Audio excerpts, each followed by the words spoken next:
Very good morning to all my dear students. कैसे हैं आप सब?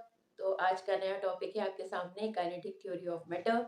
आज हम स्टडी करेंगे मैटर इन आवर सराउंडिंग्स का नेक्स्ट टॉपिक। ठीक है, तो फटाफट देखिए, देख लेते हैं क्या है काइनेटिक थ्योरी ऑफ मैटर में।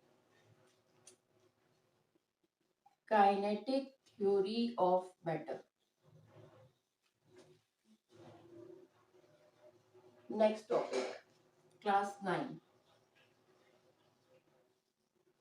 ठीक है भाई, काइनेटिक थ्योरी ऑफ मैटर में क्या बताया जाता है? ठीक, कि particles of matter are in a continuous motion. सबसे पहली बात ये होती है कि काइनेटिक थ्योरी ऑफ मैटर ये एक्सप्लेन करती है कि particles of matter are in a, ये आर मेंशन कर दिया शॉर्ट में, ठीक है, समझ लीजिएगा। Are in a continuous motion. आप मोशन को काइनेटिक एनर्जी में भी मेंशन कर सकते हैं। ठीक है, तो कंटिन्यूअस मोशन में प्रेजेंट है, उसको काइनेटिक थ्योरी ऑफ मैटर कर। अब ये एक्सप्लेन क्या कर रही है? सॉलिड, लिक्विड और गैसेस की प्रॉपर्टीज को ये एक्सप्लेन कर रही है। कहने का मतलब सीधा सीधा सा ये, सॉलिड लिक्विड से, लिक्विड गैस से, और गैस बाकी दोनों से डिफरेंट कैसे हो गया, ये हमें बताना है। अब कैसे डिफरेंट हो गया, कौन बताएगा? ये बताएगी काइनेटिक थ्योरी ऑफ मैटर। तो काइनेटिक थ्योरी ऑफ मैटर में तीन बातें हैं। तीन बातें क्या हैं? Inter molecular force of attraction. ठीक है, ये हो गया फर्स्ट इसका स्टेटमेंट। सेकंड ये है इंटर मॉलिक्यूलर स्पेस। और थर्ड इसकी बात आ गई काइनेटिक एनर्जी की। ठीक है, I think are you getting my point? First is intermolecular force of attraction, second is intermolecular space, and third kinetic energy. These three properties will define why solid, liquid, gases have different properties. बस इसी बात पर हमको अपना क्या रखना है, पूरा बेस मेंटेन करना है आज। तो अब सबसे पहले हम बात करते हैं इंटरमॉलिक्यूलर फोर्स ऑफ अट्रैक्शन की। देखिए, एक छोटी सी बात अपने दिमाग में बैठा लीजिए कि सॉलिड के पार्टिकल्स के पास स्पेस नहीं होता है। I think you all know very well that particles of solid are closely packed to each other. ठीक है, closely packed होते हैं, these particles are very closely packed to each other. एक स्पेस का एक नाम और हो जाता है, बहुत सी बुक्स में मेंशन कर देते हैं, void. Space is considered as void, मतलब स्पेस को भी आप void की कैटेगरी में रख सकते हैं, void भी बोल सकते हैं, नो प्रॉब्लम। तो ये हो गया सॉलिड का। अब लिक्विड के बारे में अगर बात करेंगे तो there is a little bit space between the particles of liquid, and in third one, that is gas, there is a lot of space, है ना? अब इसी बात पे सारी बात हो जाएगी। कैसे? फर्स्ट देख लो एक बार, intermolecular force of attraction. Force of attraction that means capacity to hold. Inter means between the two, you know, inter between the two. तो मॉलिक्यूल्स के जो आपस में फोर्स ऑफ अट्रैक्शन है, that means the bonding between the two particles are very tight, very close to each other. तो space नहीं होगा। ठीक है, फोर्स ऑफ अट्रैक्शन बहुत हाई है यहाँ पर, आप इसे ऐसे लिख लीजिएगा। One means intermolecular, second is your intermolecular space, and third one is your kinetic energy. ठीक है, दिखाई नहीं दे रहा होगा आई थिंक, तो इसको ऐसे मेंशन कर देते हैं, यहाँ पे लिख लेते हैं ऊपर की साइड में। तो मैं धीरे धीरे, पहले आप सॉलिड के बारे में समझ लीजिए। तो इंटरमॉलिक्यूलर फोर्स ऑफ अट्रैक्शन जो होता है वो सॉलिड के पास में बहुत ज्यादा होता है, बहुत ही क्लोजली पैक्ड है, इसी वजह से। दूसरी बात, इंटरमॉलिक्यूलर स्पेस देखिए बिल्कुल नहीं है, बहुत ही क्लोजली पैक्ड है, there is no space at all. And third is kinetic energy. Kinetic energy is what? Motion. Movement तो हो नहीं सकता क्योंकि पार्टिकल्स बहुत क्लोजली पैक्ड है, देयर इज नो कंडीशन। ठीक है, तो मोशन तो होगा, स्टेशनरी है नहीं पार्टिकल्स, वो बैठे हुए नहीं है, वो स्टेशनरी है नहीं, जिसकी वजह से वो अपने आप को अपनी प्रॉपर्टी खो नहीं सकते। अब जब ये काइनेटिक एनर्जी शो नहीं कर रहे हैं तो भाई कौन सी एनर्जी शो कर रहे हैं, कोई ना तो एनर्जी शो करेंगे, पोटेंशियल कर नहीं सकते, ठीक है। और तो हमने ये बोला कि काइनेटिक एनर्जी नहीं है तो वाइब्रेशनल एनर्जी है। कौन सी एनर्जी? Vibrational energy. तो सॉलिड के केस में kinetic energy is converted into vibrational energy. Vibrate करते हैं अपनी जगह बैठे बैठे, एक दूसरे से टच करते रहते हैं, हिलते रहते हैं वही बैठे बैठे।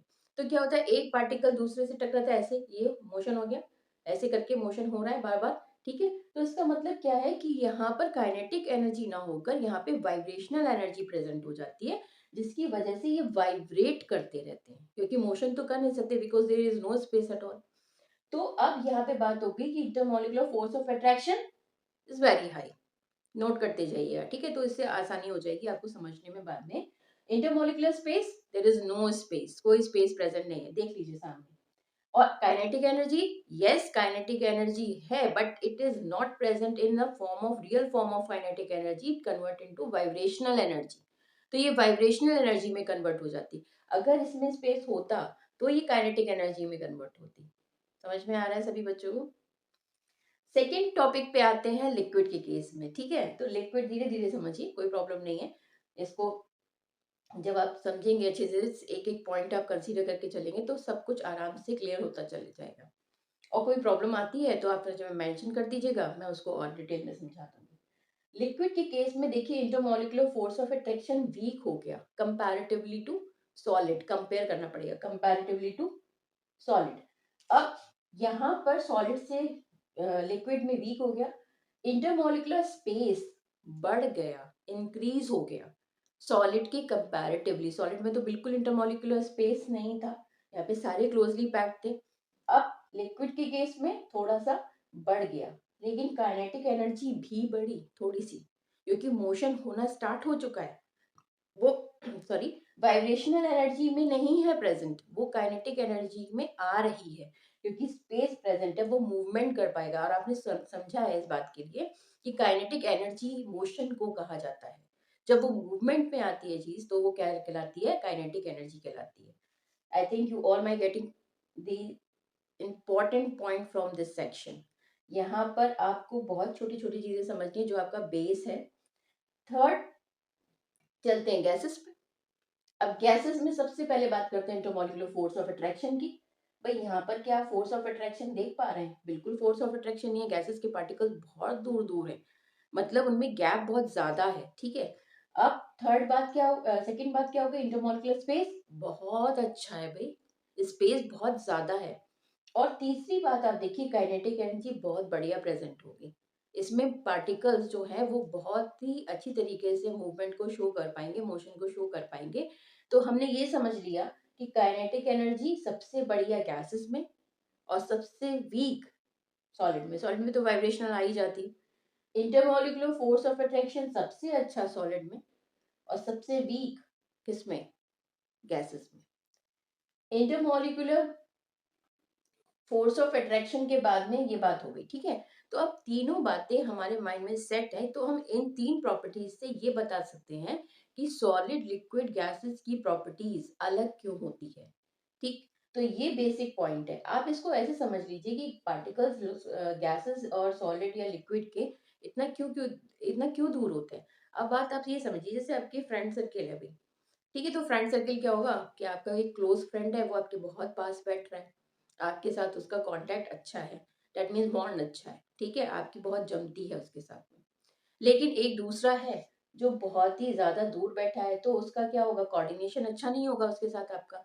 आप उससे दूर दूर बैठेंगे, स्पेस ज्यादा है, इसलिए कोई आपसे बातचीत नहीं होगी, कोई आपसे कम्युनिकेशन नहीं होगा। जब कम्युनिकेशन नहीं होगा तो वो डिस्टेंस बढ़ता चला जाएगा, ठीक है। यहाँ पर यही बात है कि गैसेस के पार्टिकल्स ज्यादा मेल भाव नहीं रखते हैं, दैट मीन्स ज्यादा एक तरीके से सोशल नहीं होते हैं, वो दूर दूर रहते हैं, दूर दूर रहते हैं। दूसरी बात, जैसे ही उनको काइनेटिक एनर्जी मिलती है, अब काइनेटिक एनर्जी कैसे मिलती है, एक बात मैंने आपको प्रीवियस क्लास में बताई थी कि temperature is directly proportional to kinetic energy. बड़ी इंपॉर्टेंट बात है ये, सारी बातों में ये एक बात बिल्कुल इंपॉर्टेंट हो गई कि temperature directly proportional to kinetic energy. अब देखिए, टेम्परेचर बढ़ता है, पार्टिकल्स का मोशन बढ़ जाता है।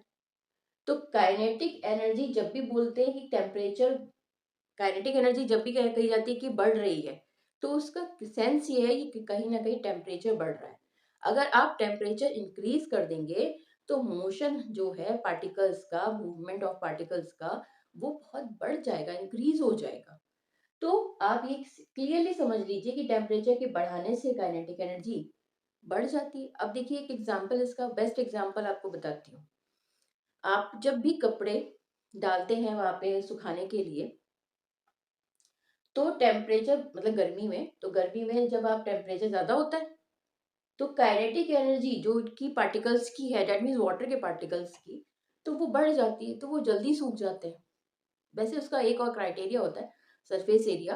अगर हम कपड़ों को, क्लोथ्स को एकदम उसमें डाल दें, बंद करके बिल्कुल एकदम, कहते हैं कि क्या बोलते हैं वो, अ, बिल्कुल टाइटली पैक करके ऐसे ही रख दें, तो वो नहीं सूखेंगे क्योंकि सरफेस एरिया कम है। लेकिन सरफेस एरिया भी मैटर करता है इस केस में जो मैं बता रही हूँ, बट यहाँ पे मैं टेम्परेचर को कंसीडर कर रही हूँ क्योंकि गर्मी बहुत है, टेम्परेचर बहुत हाई है, तो काइनेटिक एनर्जी बढ़ गई, तो पार्टिकल्स जो हैं वाटर के वो जल्दी जल्दी वहां से हटने की कोशिश करेंगे क्योंकि पार्टिकल्स को मूव करना है। तो आप ऐसे समझ सकते हैं कि अगर हम टेम्परेचर बढ़ाएं तो इन तीनों में बताइए सबसे पहले कौन मूव कर जाएगा? गैसेस के पार्टिकल्स। तो गैसेस के पार्टिकल्स के पास इतनी काइनेटिक एनर्जी होगी कि वो वहां रुकेंगे ही नहीं, वो वहां से निकल जाएंगे। दूसरी बात, एक बहुत ही आपको बेसिक चीज समझाती हूँ। जैसे घर में हमारा एलपीजी सिलेंडर आता है, तो हम ये कहते हैं कि उसको गर्मी में ना रखो, उसे ठंडी जगह पे रखो। ठीक है? जैसे किचन में ना रख के हम उसको ऐसी जगह रखते हैं जहाँ पे थोड़ी सा ठंडक हो। क्यों? क्योंकि उसके अंदर गैस प्रेजेंट है। गैस के पार्टिकल्स को जितना कूल डाउन रखा जाएगा, जितना टेम्परेचर कम रखा जाएगा, उतनी ही कम काइनेटिक एनर्जी होगी, क्योंकि डायरेक्टली प्रोपोर्शनल का मतलब क्या होता है कि अगर ये बढ़ रहा है तो ये भी बढ़ रहा है। तो इसलिए हम उस टेम्परेचर को थोड़ा सा डाउन करके रखते हैं, जिससे क्या हो गया, वो उसके गैसेस की एनर्जी जो है, मतलब काइनेटिक एनर्जी, वो नीचे रहे। अब आपने उसे बहुत ज्यादा गर्मी में रख दिया टेम्परेचर बढ़ गया, काइनेटिक एनर्जी बढ़ गई। अब आप उसने बंद रखा है ना अपने पार्टिकल्स को, तो क्या होगा, वो ब्लास्ट भी हो सकता है। तो ज्यादा गर्मी में रखने से भी उसमें प्रॉब्लम हो सकती है। इसीलिए टेम्परेचर को नीचे रखा जाए।